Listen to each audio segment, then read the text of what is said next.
Aduh, apa nih?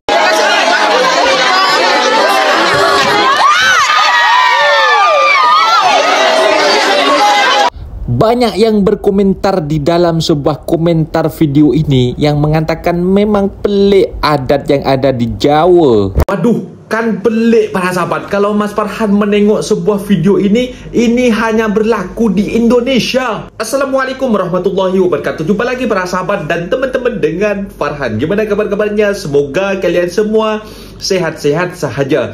Yang baru bergabung di videonya Mas Farhan, jangan lupa bantu sokongannya dengan like, komen, share, dan subscribe-nya. Terima kasih banyak-banyak yang sudah bantu sokong di channel ini. Semoga kalian semua dimurahkan rezekinya, dipanjangkan umurnya, dijauhkan dari malak bahaya oleh Allah Subhanahu wa Ta'ala. Amin amin ya rabbal alamin. Oke para sahabat dan teman-teman, di video kali ini Mas Farhan akan nge-reaction sebuah video yang sudah di-tag di TikTok Mas Farhan tentang kejadian aneh yang berlaku kepada segelintir umat Islam yang ada dekat di Konoha para sahabat. Ini lain macam lah Mas Farhan menengok sebuah video. Ada suatu video di situ, mungkin di situ menggunakan kopiah-kopiah macam ini kan, ditandakan orang Muslim macam itu. Di situ ada suatu adat, mungkin kalau adat aku tak tahu pasti. Ini yang pastinya ada di Indonesia, tapi yang adat mana ini, kampung mana, Mas Farhan kurang tahu para sahabat. Kalau Mas Farhan tengok di suatu komentar di situ mengatakan adat ini memang lain macam itu, tapi kalau tak ada dalam agama untuk pepergian penghormatan terakhir kepada orang yang sudah tiada macam itu, bahkan diiringi pencak silat para sahabat. Di sini kan agak lain ya para sahabat, bukannya kita itu memberikan hadiah Fatihah dan juga ngirimkan surat Yasin macam itu. Ini lain para sahabat. Dan ada juga sebuah video di situ juga ada juga katanya di situ mau dikuburkan itu, mau dibawa ke makam, mereka itu lalu jendela di situ diangkatnya itu para sahabat, sampai gak ada yang nolongin gitu, banyak orang tapi kayak di satu orang diangkat gitu. Kasihan banget sih mayatnya macam itu para sahabat. Dan Mas Farhan ada timbul rasa kok masih banyak hal-hal yang pelik, dan sedangkan agama Islam itu kan satu. Agama Islam itu kan Islam yang ajarannya Rasulullah, ajarannya Nabi kita, Nabi Muhammad macam itu kan. Tapi kok beda-beda diikutkan dengan adat yang ada dekat Indonesia macam itu para sahabat. Dan para sahabat penasaran seperti apa videonya? Kita simak sama-sama. Apa-apa benda boleh komen dekat bawah, asal jangan bergaduh. Let's go. Hidup Gus Pixman, hidup Gus Pixman. Jadi teman-teman, saya rasa kita semua pasti akan sepakat bahwa agama merupakan petunjuk bagi manusia untuk mengarungi kehidupan yang serba tidak pasti ini. Dan kita pasti semuanya akan setuju adalah suatu perbuatan yang keji bagi orang-orang yang memanfaatkan agama demi kepentingan dirinya sendiri. Jadi teman-teman, siapa Gus Pixman yang saya sebutkan tadi di awal? Gus Pixman adalah seorang konten kreator yang dimana beliau memparodikan kelakuan ataupun tingkah daripada para asatid atau para ustadz, para habib, para gus-gus yang memiliki kelakuan nyeleneh-nyeleneh. Nah, saya sendiri ketika memprofiling daripada konten-konten beliau, saya tidak menemukan masalah pada pandangan beliau yang menolak daripada Islam ataupun menolak daripada para habib atau ustadz. Beliau hanya berfokus pada memparodikan kelakuan daripada oknum-oknum ini. Sepertinya beliau menyuarakan daripada kegelisahan sebagian masyarakat yang terwakilkan oleh beliau akan kelakuan daripada oknum pemuka agama yang rada nyeleneh-nyeleneh itu.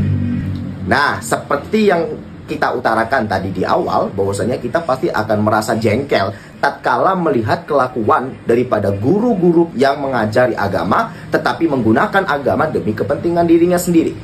Lalu bagaimana pendapat saya pribadi? Ya tentu walaupun saya sebagai seorang sayyid ataupun ya bisa dibilang dari kalangan habib, saya pribadi memang sangat terwakilkan dengan kehadiran Gus Pixman. Kenapa? Ya karena mereka mempolitisasi dalil-dalil agama, kemudian didramatisasi, lalu diorkestrasi demi kepentingan mereka sendiri. Padahal masyarakat Indonesia masih banyak yang percaya dengan hal-hal mistisme. Sehingga ketika mereka mengucapkan satu kata ataupun beberapa kalimat yang untuk kepentingan diri mereka sendiri lalu dibumbui dengan politisasi ayat-ayat agama, pasti masyarakat akan menganggap ucapan mereka adalah suci dan patut untuk dipercaya. Lalu pertanyaannya adalah kapan masyarakat Indonesia akan menjadi lebih cerdas? Sedangkan masyarakat Indonesia juga masih banyak yang masih percaya dengan hal-hal mistisme.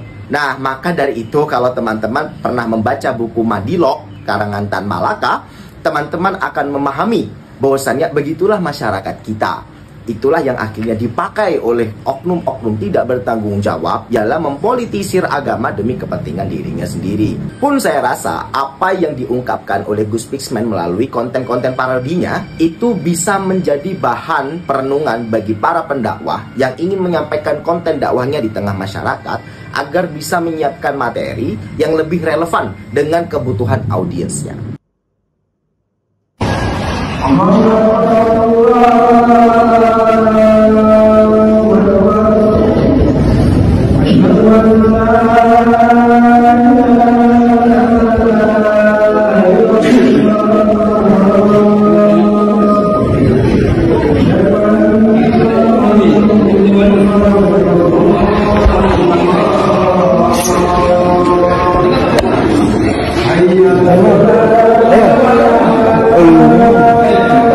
Sesuai keputusannya Pak Sekda, sesuai keputusan Sekda, sesuai keputusan Sekda, sesuai keputusan Sekda, sesuai keputusan Sekda.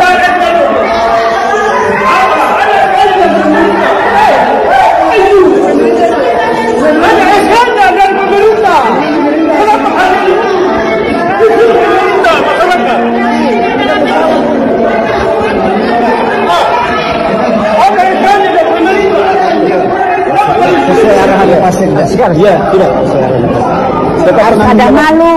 Sesuai arahan Pak Sekda. Kita yang malu. Kita yang malu. Oh, kita yang malu.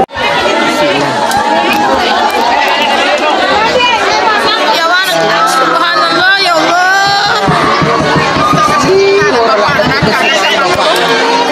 Lopo kasih. Apa tuh kasih namanya bicara anak kecil.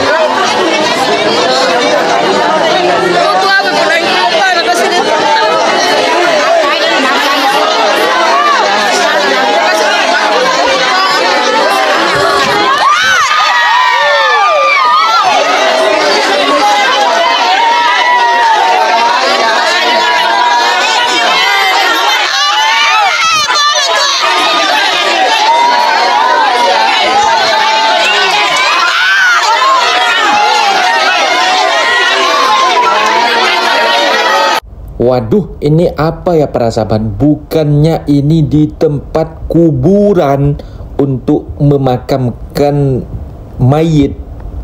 Kok ada kembangan pencak silat ya para sahabat? Agak lain. Bukannya untuk dikirimkan surat Fatihah, dibacakan surat Yasin. Kok ada kembangan pencak silat di sini ya para sahabat?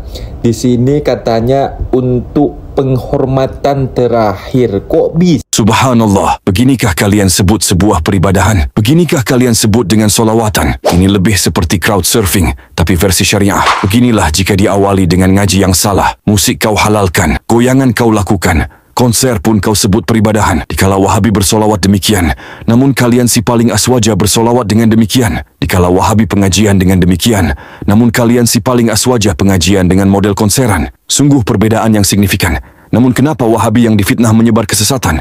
Padahal kami hanya menjalankan amalan sesuai sunnah dan Al-Quran. Dari sini kita bisa berpikir. Hai mbak-mbak berkerudung yang sedang foto-foto, apakah kalian tidak lihat ya? Ada sekelompok orang yang sedang bersembahyang di depan kalian. Cara bersembahyangnya memang beda dengan kalian, dengan saya yang sama-sama pakai kerudung. Mereka adalah yang beragama Hindu.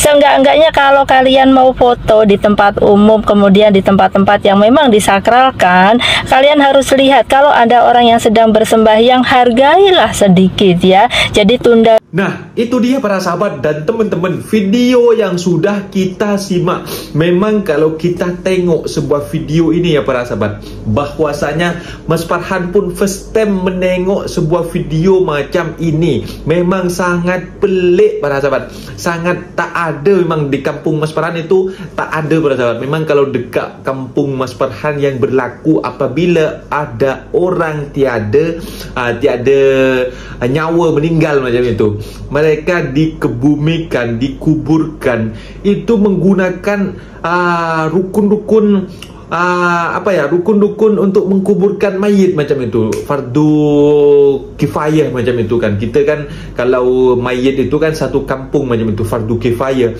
Apabila ada suatu kampung ada orang yang meninggal lalu tidak dikubur itu, tidak ditanam itu semayit, maka satu kampung akan kena dosa para sahabat. Karena apabila satu orang melaksanakan atau melaksanakan untuk cepat-cepat mengkubur si mayit itu, intinya dikerjakanlah fardu kifayah, maka satu kampung itu akan gugur macam itu.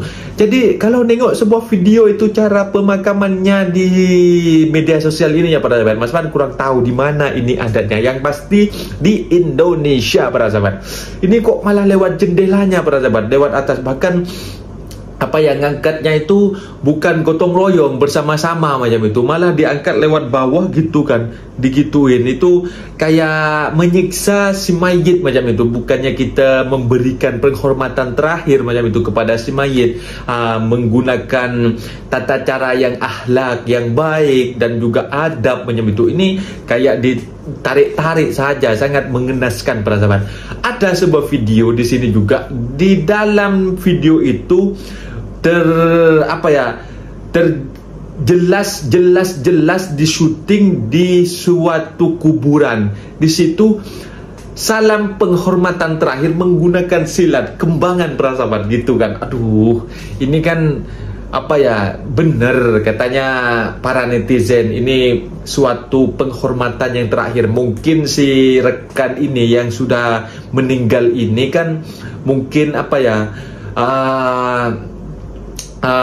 mantan ataupun pencak silat, rekan pencak silat, PO macam itu, rekan pencak silat lah di Indonesia macam itu. Tapi mungkin penghargaan atau penghantaran terakhir itu tidak harus seperti itu ya para sahabat. Mungkin menurut Mas Farhan secara pribadi harus dikirimkan Fatihah dan juga mereka datang ke sana untuk ngelayat. Tak perlulah ada pencak-pencak semacam itu, kembangan.